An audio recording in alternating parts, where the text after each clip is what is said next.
Have you ever felt that? A vibration inside your body, a shaking that nobody else can see? It's one of the most confusing and honestly distressing sensations you can have. Today, we're going to get to the bottom of this phenomenon, these internal tremors, and their deep, deep connection to fibromyalgia. And this quote from Nancy Prussia just hits the nail on the head, doesn't it? When you're feeling something so bizarre and there are absolutely no outward signs, it can feel incredibly lonely. So if this is ringing a bell for you, I want you to hear this loud and clear. You are not alone. All right, let's get right into it. In our first section here, we're going to try and pin down this invisible symptom. What exactly is an internal tremor? So here's the official take. Internal tremors are a feeling of vibration or shaking that's happening inside your body. But, and this is the part that makes it so maddening, there is zero visible movement on the outside. It's a feeling, an experience that is entirely your own. So what does it actually feel like? Well, the descriptions people give are pretty incredible. It can be a quivering or just internal vibrations. Some of the most powerful analogies I've heard are that it feels like a cell phone is set to vibrate deep inside your chest or your leg, or even like someone plucked a guitar string and you can feel it resonating through your entire body. Now, of course, the first place your mind might go is, wait, is this something like Parkinson's or essential tremor? It's a completely understandable question, so let's clear that up right now. And here you can see the difference, plain and simple. With these internal tremors, there's no visible shaking. It doesn't mess with your motor control.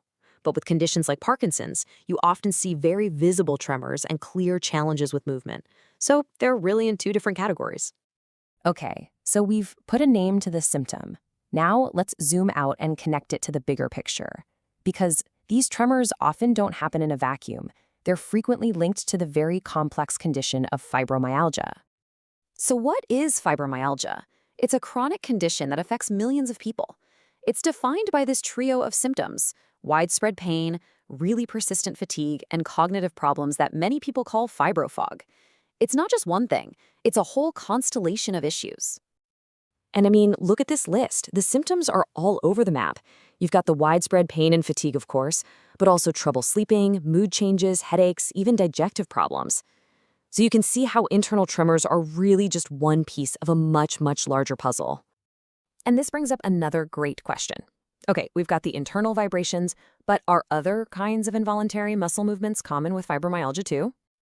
And the answer is a big yes. A perfect example is something called myoclonic jerks. You know that sudden jolt or twitch you sometimes get just as you're falling asleep? That's it.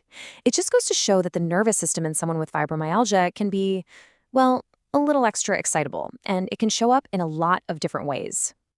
You know, this leads us perfectly into the why. Why does any of this happen? Why the tremors, the jerks, the pain? Well, the science is pointing to one main culprit. And here it is. The culprit is very often a hypersensitive central nervous system. Think of it like this. Your body's internal alarm system is stuck on high alert. It's misreading signals and cranking the volume way, way up on everything. This whole process has a name. It's called central sensitization, and it basically works like this. First, a totally normal sensory signal happens. But instead of just responding normally, the central nervous system freaks out a little and amplifies it.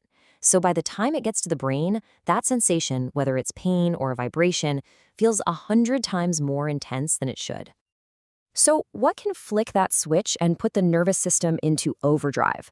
Well, researchers have found a few key triggers. Things like imbalances in brain chemicals like serotonin, huge amounts of stress, hormonal shifts, and even not having enough of certain vitamins, especially B12, can all throw the system out of whack. Okay, we've talked about the what and the why. Now for the most important part, the how. How can you manage these symptoms?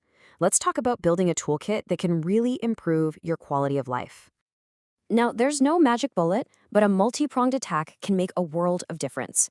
This means maybe using medications to help with pain and sleep, trying alternative therapies like acupuncture or cognitive behavioral therapy to manage stress, and getting into physical activities like yoga or swimming to build strength. It's all about finding what works for you. And I want you to see that management really can work. This quote from Lorna is so powerful. She talks about having these whole body vibrations when her fibers started, but she confirms that with a managed approach, her symptoms are now at a tolerable level. It's just a fantastic reminder that getting better is possible. All right, for our final section, let's bring it home. Let's talk about day-to-day life and some real actionable strategies you can weave into your daily routine to feel better. Lifestyle is absolutely huge when you're managing fibromyalgia. Things like gentle, regular exercise, nothing crazy, just walking or swimming, getting your sleep schedule on lock, maybe trying an anti-inflammatory diet. But two of the biggest are finding stress reduction techniques that work for you and learning how to pace yourself so you don't overdo it and cause a flare-up. And please never, ever underestimate the power of support.